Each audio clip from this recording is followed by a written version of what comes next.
He put her at my daughter's head table at a $1,400,000 wedding I had signed every contract for, and he changed the seating chart from his laptop at 11:47 the night before the ceremony. My name is Margaret. I am 63. I raised my daughter Emily by myself after her father Thomas died of a heart attack when she was 9. Thomas taught Emily how to write her name at the kitchen table with the good pen, the one with his initials on the cap. That pen lives in a drawer in my bedroom now. I used it to sign the venue contract for her wedding. I signed the catering, the florist, the photographer, and the lease for the Belmont estate in Nashville. 12 years of savings, a retirement withdrawal, a trust distribution. My mother is 88. She was supposed to sit at the head table that day in the chair beside the bride. That chair is where the trouble started. If you have ever watched family forget respect the moment money entered the room, stay with me. And if this story speaks to you, subscribe to my channel for more stories like this, because the truth is often already written down. The seating chart is in a manila envelope in my drawer right now, beside Thomas's pen. Emily asked me to keep it. She wanted to look at it again, when she was ready, and remember what her fiancé had been planning at 11:47 the night before. He stood across from her and promised the rest of his life. One more thing. The night before the wedding, the venue coordinator got a phone call asking about the refund policy. By the time we understood who had been calling, the contract had already started doing its quiet work. I arrived at the Belmont estate at 8 in the morning. The wedding was scheduled for 11:30. I walked into the ballroom by myself, because that is what I always do at weddings, and I have been to many. I know how a room feels before the guests arrive. The chairs were placed, the linens were on the tables. The florists were finishing the centerpieces, lily of the valley and white peony, the same flowers I had carried at my own wedding to Thomas 38 years before. Emily had asked for them on purpose. She told me in October that she wanted Daddy at the wedding too. So we picked his flowers. I walked the room slowly. I ran my hand along the place cards on the head table the way I had done at 100 weddings before this one. The cards were heavy stock, ivory, with hand calligraphy in dark navy. Emily and Daniel in the center. The maid of honor on Emily's left, Daniel's brother on his right. My mother Eleanor in the chair beside Emily, me beside my mother. Daniel's parents on the far side. I knew every name on every card because I had sat at my dining table 6 weeks earlier with a printed list, a red pen, and Emily, and we had worked through it twice. That was the first thing I noticed about the seating chart. There was a card I had not approved. It sat in the chair that was supposed to be my mother's. Ivory, heavy, same calligraphy, same sprig of greenery. The name on the card was R. Voss. I read it twice. I read it 3 times. I picked the card up, held it up to the light, set it back down, and stood very still for a long moment. My mother is named Eleanor Whitfield.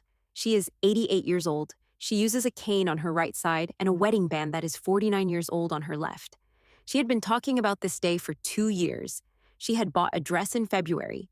She had practiced the walk from the parking lot to the ballroom door because she did not want to use the cane in the photographs. And she had told me that if she had to choose between dignity and comfort, she was choosing dignity for her granddaughter.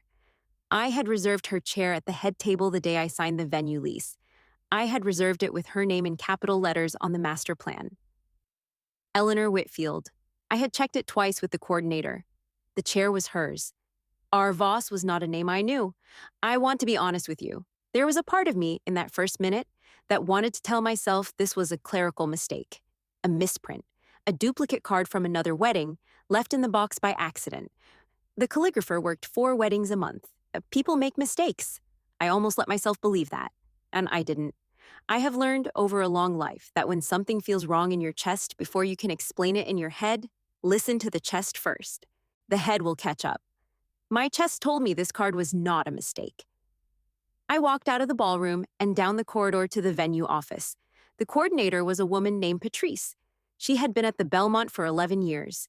She had handled mine and Thomas's anniversary dinner 2 years before he died. She knew me. I asked her to come into the ballroom and asked her quietly who R. Voss was. Patrice walked to the head table. She read the card. She pulled the master seating plan up on her tablet, scrolled, and frowned harder. She told me, in the tone professionals use when they are buying themselves 30 seconds to think, that she would like to look at the revision history. The Belmont uses a software system to manage every event on the property. Every change to a seating chart, a vendor list, or a guest count is logged, time-stamped, tied to a user login. Patrice opened the revision history and turned the screen so I could see it. The most recent change to the seating chart had been made at 11:47 the night before, from a login that read, in gray text, D. Forsyth. That was the second thing I noticed. Daniel had a login. He had a login because, 8 months earlier, when we were planning the rehearsal dinner, Emily had asked Patrice to add him as a viewer so he could check the caterer's menu. A viewer, not an editor. Patrice told me, while we were both staring at the screen, that someone had elevated Daniel's account to editor status 3 weeks before the wedding.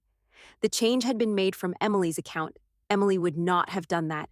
Emily did not even use the venue portal. She told me, the day Patrice set it up, that she trusted me to handle it. Daniel had used my daughter's password. I knew it before Patrice said it. I asked her to print the revision history. I asked her to print the original master seating plan. I asked her to print the email Emily had sent in October confirming the head table arrangement. Patrice printed all three. She put them in a folder. I asked her for a second folder, an empty one, and she gave me that too. Then I sat down in her office and called my attorney. Her name is Joanna Reeve. She has been my attorney for 19 years. She handled Thomas's estate. She handled the trust my mother set up for Emily. She handled the prenup paperwork I had asked Daniel and Emily to consider, which Daniel had refused, calling it cold. Joanna picked up on the second ring. It was 9:14 in the morning. The ceremony was in 2 hours and 16 minutes. I said, Joanna, I need you to listen and not interrupt me. I told her about the card. I told her about the login. I told her about the timestamp. I told her about our Voss. Joanna was quiet for one long second. Then she asked me a single question. She asked who held the venue contract. I held the venue contract. My name. Alone. Margaret Whitfield Caldwell. Sole signatory. Sole financial party. The lease, the catering agreement, the florist retainer, the photographer's contract, the rentals, the music. Every line item on a document that totaled, with taxes and gratuity, $1,400,000 and change. I had signed every page. Daniel had not signed a single one. He had offered once, in the second month of the engagement, to help with the deposits. I had told him he should put his money toward the down payment on a house. He had agreed quickly. I remember that now. He had agreed very, very quickly. Joanna told me in the calm voice she uses when she is about to do something on my behalf that I will be glad about for a long time, that the contract gave me 3 things: termination authority, vendor point of contact authority, and venue access control. She asked me what I wanted to do. I want to tell you something before I tell you what I said next. I want to tell you that I did not want a scene. I did not want my daughter to walk down an aisle with red eyes. I did not want my mother to find out, on the morning of her granddaughter's wedding, that her chair had been given to a stranger by the man marrying into her family. I have lived long enough to know that some battles are won by being quieter than the people across from you, not louder. The contract was already louder than any voice in that building. The contract had been louder for 14 months. We had just not noticed yet. I told Joanna I did not want to cancel the wedding. I told her my daughter loved a man, and I would not be the one to take that day away from her, even if I had reason to. If a day was going to be taken, it was not going to be me doing the taking. The contract would do whatever needed doing. I asked her to do 2 things. I asked her to remove Daniel Forsyth's name from the venue guest access list, effective immediately. I asked her to transfer all vendor point of contact authority from Daniel Forsyth and Emily Caldwell to me, in writing, before 10 o'clock. I asked Patrice to bring me the access control terminal. Patrice brought it. I removed his name myself. I want you to know that. I sat in the coordinator's office at 9:26 in the morning, on my daughter's wedding day, with a pen with Thomas's initials on it in my purse, and I clicked a button and removed the name of the man my daughter was about to marry from the list of people allowed to enter the property. The screen blinked once. His name went gray. Then it disappeared. Patrice did not say anything for a moment. Then she said very softly, "Do you want me to talk to the gate?" I said yes. She picked up the phone. A person does not end up in a coordinator's office at 9:26 in the morning, watching the name of her future son-in-law go gray on a screen overnight. It happens over 14 months, in moments small enough to dismiss, until you put them all on the same table. The first moment was 3 months into the engagement. Daniel asked me over coffee at my kitchen table for the vendor contact list. He used the words to help coordinate. He said it lightly. He had a practiced smile, the kind a man puts on when he is asking for something he has already decided he is going to ask for, and is hoping you will hand it over without thinking. I did not hand it over. I told him I had it under control, that the vendors were used to one point of contact, that I did not want to confuse them. He nodded. He said, "Of course." He took a sip of his coffee. He did not bring it up again. He started attending fewer planning meetings. He had work. He had errands. His brother was in town. His college roommate was getting divorced. There was always a reason. Emily told me more than once that Daniel was not really a logistics guy.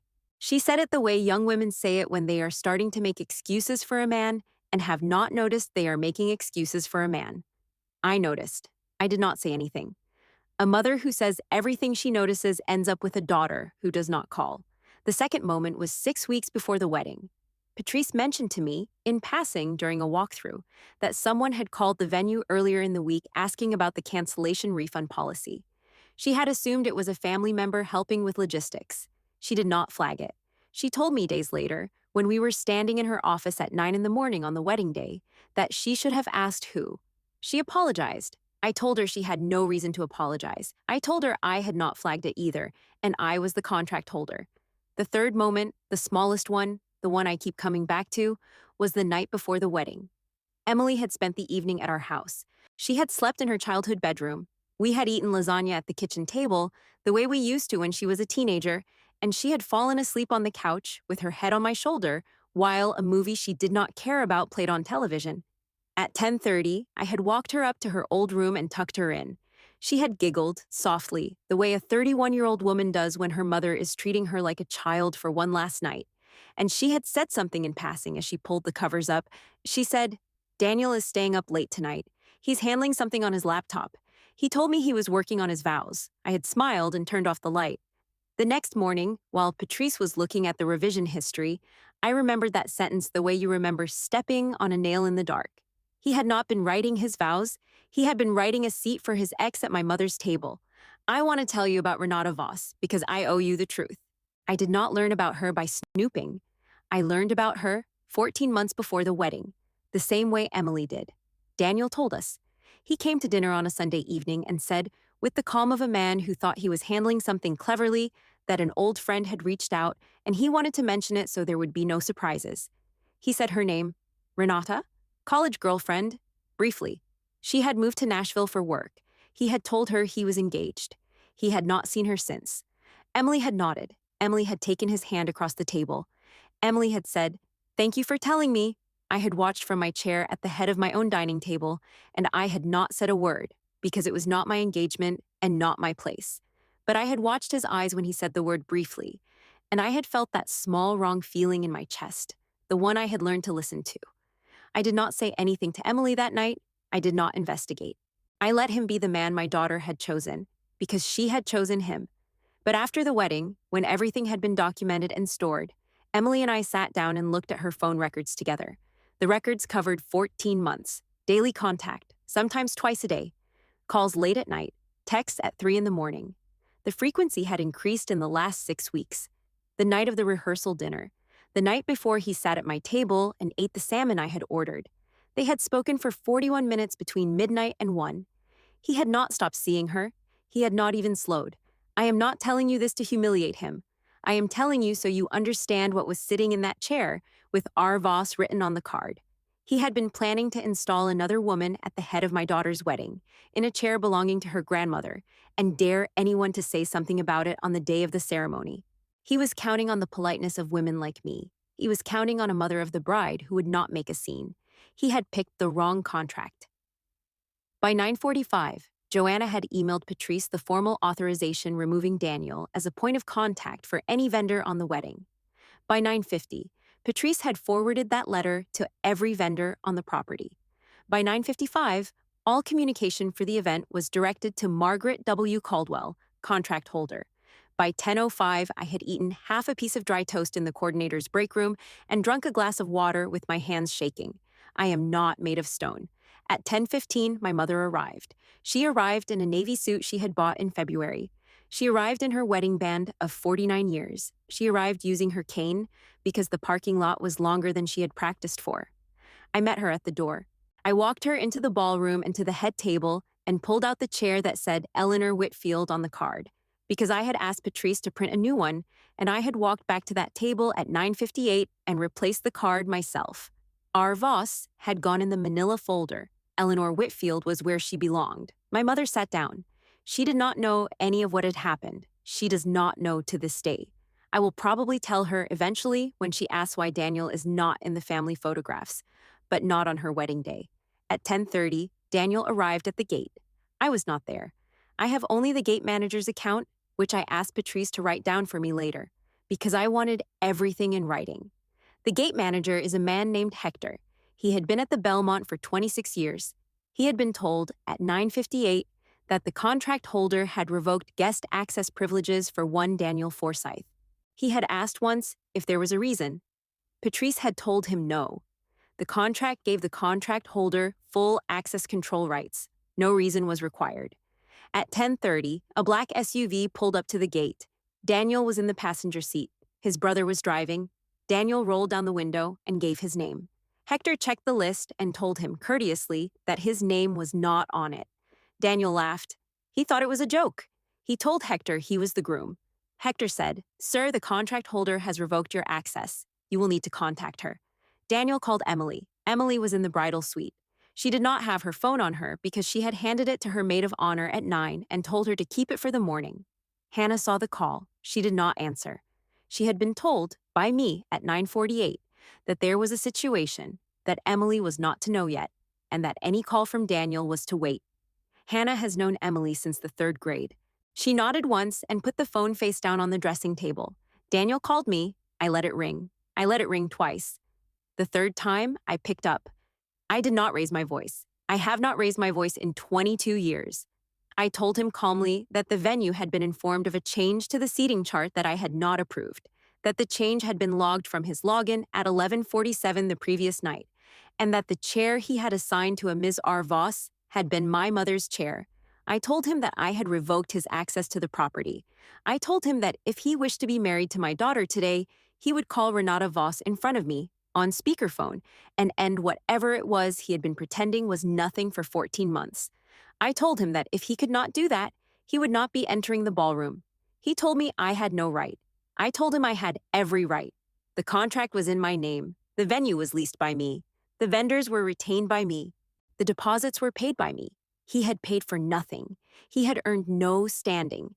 He had a fiancée who loved him, and a mother-in-law who had been willing to give him the benefit of the doubt for 14 months. And he had spent that doubt at 11:47, the night before the wedding, by trying to seat another woman at the head of my family's table. There was a long silence on the line, long enough that I heard Hector breathing on the other end of his phone.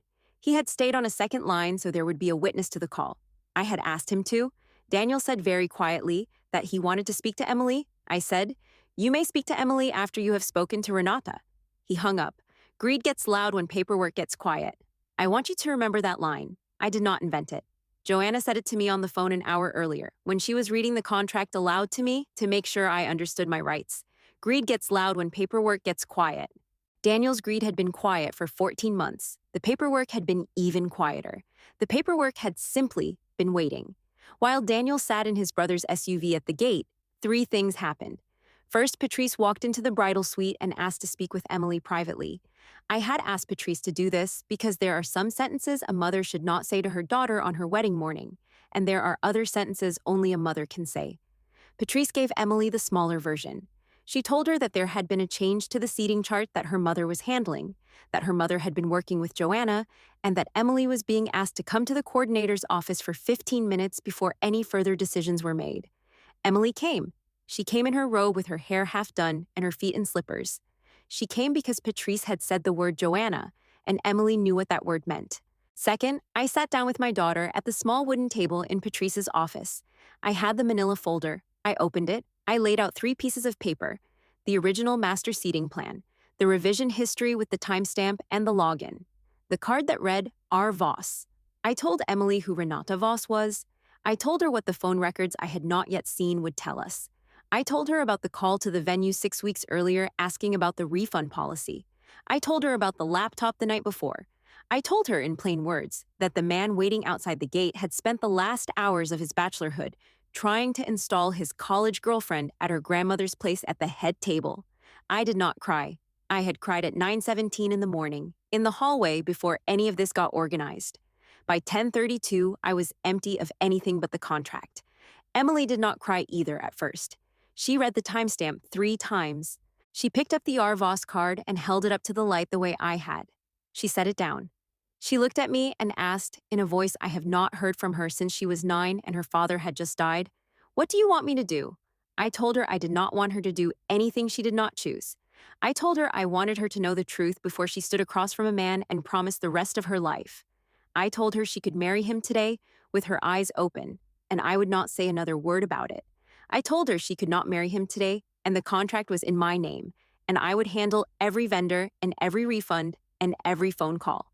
I told her there was a third choice, which was to walk down the aisle with her grandmother and her uncle and the friends who had come to celebrate her, and to stand under the arch by herself and to thank everyone for being there, and to eat the dinner I had paid for, and to dance with her mother at the reception. The arch had been paid for. The dinner had been paid for. The dance floor had been paid for. Daniel had paid for none of it. He could not take any of it away from her by not being there. She thought about it for a long time. Emily has always been careful with the big questions. She gets that from her father. She asked me to do 2 things. She asked me to bring Renata Voss on a phone, on speakerphone, and to ask her, in plain words, how long she had been seeing Daniel during the engagement. She asked me to do it before Daniel was allowed inside the gate. I called Joanna. Joanna found a number for Renata Voss in 11 minutes. I will not tell you how. Joanna is good at her job. Renata answered on the 4th ring. She was at a coffee shop in East Nashville. She thought it was a wrong number. I told her my name. I told her my daughter's name. I told her the date. There was a silence at her end, almost as long as Daniel's silence had been at the gate. She said, "I'm so sorry."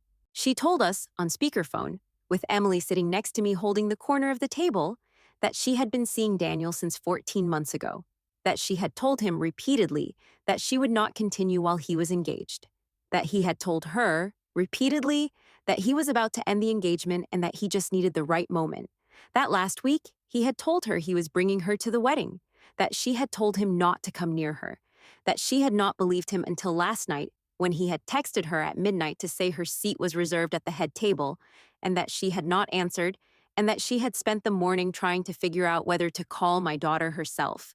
Emily put her face in her hands, not for long, maybe 10 seconds. Then she lifted her head, thanked Renata for being honest, and asked her to send a written summary by email to Joanna's office by the end of the day. Renata said she would. Emily ended the call. Emily looked at me. She said, "Mama, what happens to all of it?" I said, "All of it stays paid. Every vendor, every flower, every bottle of wine, every chair. The room is ours for the day. The food is ours. The music is ours. We do whatever you want with it." She said, "I want to walk down the aisle." I said, "All right." She said, "I want Grandma to be in the chair next to me." I said, "All right." She said, "I do not want to marry him today." I said, "All right." She said, "Mama, do not let him in." The attorney had received the second letter months before the funeral. That is what Joanna once told me, in a different case, about a different family.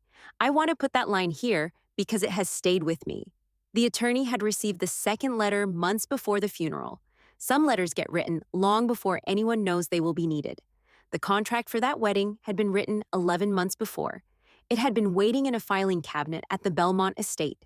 It had been waiting in Joanna's office. It had been waiting in my desk drawer, in the same drawer as Thomas's pen. The contract did not create the truth. It preserved it. And on the morning of May the 10th, when the truth needed to be enforced, the contract enforced it, and I did not have to raise my voice once. At 10:52, Patrice and I walked out to the gate. I did not bring Joanna, because Joanna was on the phone with 2 of the vendors, walking them through what the next 2 hours were going to look like. I did not bring Emily, because Emily was upstairs in the bridal suite, taking off the veil. I brought one piece of paper, the revision history printout with the timestamp and the login circled in red ink. Daniel was standing outside the SUV. His brother was leaning on the hood with his arms crossed. Daniel's face was the color of a man who had been making phone calls for 20 minutes and had not received a single answer he wanted. He started to speak. I held up the paper. I said, "This is the seating chart you changed at 11:47 last night from your laptop. This is the chair you assigned to the woman you have been calling daily for 14 months. We have spoken to her. We have her account in writing by tonight. My daughter has decided not to marry you today. Your access to this property remains revoked. Any further communication with my daughter, with any vendor on this property, or with me will go through my attorney. whose name and contact you have. Your personal items in the groom's suite will be packed by venue staff and made available for pickup at a location of your choosing within 72 hours. The wedding gifts that have arrived in your name will be returned to senders by the venue per its standard cancellation protocol. There will be no refund of deposit to you because no deposit was paid by you. There will be no refund to the family because the family does not require one. The room is paid for. The meal is paid for. The music is paid for. We will be using all of them. He said my name once. He said, please, once. I said, Daniel? Renata is in East Nashville. She is at a coffee shop. She has asked you to leave her alone. I would ask you to do the same with my daughter. Hector walked over with a printed copy of the access revocation log. He handed it to Daniel. He did it gently. Hector has been at the Belmont for 26 years and has handled this before, though he told me later that this was the first time the change had come from the contract holder's side rather than the groom's. He said it without pride. He said it the way a man tells you the weather. Daniel did not say anything else. He got back into the SUV. The SUV pulled away. I watched it go to the end of the long driveway, past the magnolias, past the iron fence. I watched it turn onto the main road. I watched it disappear. Then I walked back to the ballroom because I had a wedding without a groom to host and 200 guests who had driven in from out of town and a daughter who had asked me to make sure her grandmother was in the chair beside her. The ceremony did not happen. The celebration did. Emily walked down the aisle on my arm. My mother sat in the front row, in her navy suit and her wedding band of 49 years, and held a handkerchief in her hand the entire time. Emily stood under the arch, alone. She thanked the guests for coming. She told them, in a voice that did not shake even once, that she had received a piece of information that morning that had changed her plans. She told them she would not be getting married today. She told them the meal had been paid for, the music had been paid for, and she would be honored if they would stay and eat and dance. She told them she had a mother who had spent the last 14 months making sure that this day belonged to her, no matter what happened in it. She thanked me by name. I will not tell you what I did during that part. I will tell you my mother held my hand. We ate. We danced. My mother danced once with my brother to a song Thomas had loved because Emily had asked the bandleader to play it for her. He had not asked any questions. That night, Emily slept at my house in her childhood bedroom the way she had the night before. I sat at the kitchen table for a long time after she fell asleep. I had a glass of water and Thomas's pen in my hand. I was not writing anything. I was just holding it. The seating chart is in a manila envelope in my bedroom drawer. The card that says R. Voss is in there. The revision history with the 1147 timestamp is in there. The letter from Renata, which arrived in Joanna's office at 4 in the afternoon 2 days later, is in there. The cancellation paperwork is in there, every page, signed by me. The vendor confirmations are in there. The phone records are in a separate folder because Emily wanted them separate. She told me she did not want Renata's words and Daniel's records to share an envelope. She said Renata had been honest. She said honesty deserved its own folder. I agreed. Emily kept the seating chart. She asked me to hold it for her, but she will tell you if you ask her that it is hers.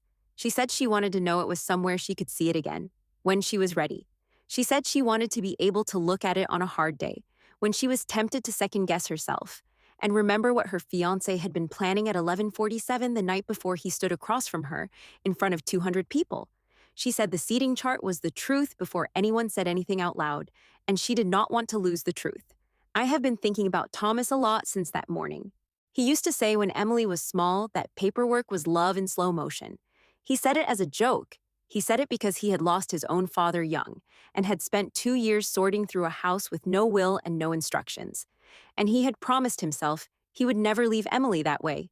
He never did. The trust my mother set up, the pen, the boxes in the attic with the years on them, the wedding contract in my name, alone, because Thomas had taught me, when Emily was 9, that whoever signs the contract is whoever protects the day. I signed the contract. I protected the day. Daniel did not understand what he was up against, because Daniel had never read a single page. He thought the wedding belonged to him because he was the groom. He thought love would override paper. He thought a midnight login was a clever solution. He thought a mother of the bride would not check the head table at 8 in the morning. He thought my mother, at 88, with her cane and her dignity, was a chair he could give away. He was wrong about all of it. I have said before, on this channel, that some final wishes are written on documents. Some are written in the way a parent raises a child. Thomas's final wish, the one he never put into words, was that his daughter would never sit at a table where she was not safe. He raised her in our kitchen. He left me a list of vendors he had used for our anniversary dinner so I would know who to trust for the wedding when it came. More than anything, he left me the habit of signing contracts in my own name. That habit walked into the Belmont estate at 8 o'clock on May the 10th and stood next to me, the way a husband stands next to his wife at a wedding, even when he is no longer in the room. The will did not create the truth, it preserved it. The contract did the same. The seating chart preserved it best of all, in a calligrapher's ink with a card that should not have been there, signed at 11:47 the night before, by a man who thought no one was watching. Someone was watching. The paperwork was watching. The paperwork is always watching. Emily and I had breakfast the morning after the wedding. That wasn't. She had slept 12 hours. She came downstairs in one of my old robes. She sat at the kitchen table where Thomas had taught her cursive. She drank coffee. She did not say much. After a while, she said, "Mama, thank you." She said it once. She did not say it again. She did not need to. I understood what she meant. I had said the same thing to my own mother once, after my own father had died. Some thank yous are handed off in one sentence and held for the rest of a life. Daniel sent 2 emails the following week, one to Emily, one to me. Joanna forwarded both with a note saying we were not obligated to respond. Neither of us did. The second email asked whether there was any way to recover the rehearsal dinner deposit, which his parents had paid. Joanna had already addressed that in a letter the morning after the wedding. They received their refund within 7 business days, minus the standard cancellation fee, exactly as the contract specified. Renata's written summary arrived on Tuesday, 4 pages, honest in places that did not flatter her. Emily read it once at the kitchen table, then folded it into the folder and closed the folder. She told me she keeps it the way I keep the seating chart, because honesty deserves a place in a drawer, even when it arrives late. 6 months on, Emily is doing well. She moved into a small apartment in town. She kept her job. She sees a therapist on Thursdays. She eats dinner with me on Sundays. She has not started dating. She is in no hurry. She told me last week that she was glad of 2 things. She was glad she had a mother who walked the head table at 8 in the morning. She was glad her grandmother had been in the chair and not someone she had never met when she walked down the aisle alone. My mother has not asked. She suspects. At 88, she suspects most things long before she is told. She told me once, over tea, that some questions are best answered by the people who already know the answer, in their own time. I want to say one last thing about the seating chart. The reason I keep it. The reason Emily keeps it. The reason I am telling you about it now, on a channel where I usually talk about wills and trusts and probate and the slow, quiet work documents do for the families that respect them. A wedding is a contract. We forget that because the dress is white and the music is soft and we cry when the bride walks down the aisle. We forget that there is a piece of paper in the courthouse and a vow in front of witnesses and a seating chart that says who belongs at the head table and who does not. We forget that the paper is the part of the day that lasts the longest. The flowers wilt by Monday. The food is gone by midnight. The music ends. The paper stays. The paper is the part of the wedding that watches the marriage. If the paper had not been in my name, Daniel would have walked through the gate at 10:30. The seat at the head table would have been Renata's. My mother would have been moved. Emily would have walked down the aisle and married a man whose hand was already in another woman's pocket. She would have learned all of this 6 months later, or 5 years, or 20, in a doctor's office, or a lawyer's office, or a bedroom by herself. The truth would have come out eventually. The truth always does. But it would have come out late, the way it does in too many families, after the betrayal had become a marriage, and the marriage had become a life. The contract was the early version of the truth. The seating chart was the earliest. He wrote his own confession at 11:47 the night before the wedding, with his own login, on the venue's own software, in a system that kept a record of every change he made. He thought he was being clever. He was being documented. The paperwork had been waiting for that moment for 14 months. The paperwork did its job. I did mine. My mother did hers, by being the woman she has always been, in the chair she had earned by raising me and helping me raise Emily. My daughter did hers by being honest with herself when honesty was the most expensive choice in the room, and Thomas. Thomas did his, 22 years ago, by teaching a 9-year-old girl how to write her name in cursive, and by leaving his wife a habit of signing every contract in her own name. Some men leave inheritances of money. Thomas left an inheritance of paperwork. It saved his daughter's life on a Saturday morning in May. If you have ever watched family forget respect the moment money entered the room, this is what I want you to know. The paper remembers, even when people do not, especially when people do not. The paper remembers who paid, who signed, who stood up and who sat down, who showed up at 8 in the morning to walk an empty room, and who logged in at 11:47 the night before to change a chart they had no right to touch. The paper does not forget. It does not get tired. It does not lose its temper. It does not raise its voice. It waits in a drawer for the morning it is needed, and then it speaks, in the quiet and certain way that paper speaks, and the room listens. That is what happened at the Belmont estate on the second weekend in May. A piece of paper spoke, a mother listened, a grandmother sat in her chair, a daughter walked down an aisle on her own terms. A man stood at a gate and was turned away by a contract he had never bothered to read. And if stories like this remind you that final wishes deserve respect, subscribe to my channel for more stories, because sometimes the person who is gone still leaves the strongest voice in the room. Thomas left his voice in a pen. The pen signed the contract. The contract held the line. The line held our family. The seating chart sits in the drawer. Emily knows where it is. So do I. So does her grandmother, though we have never said it out loud. That is enough.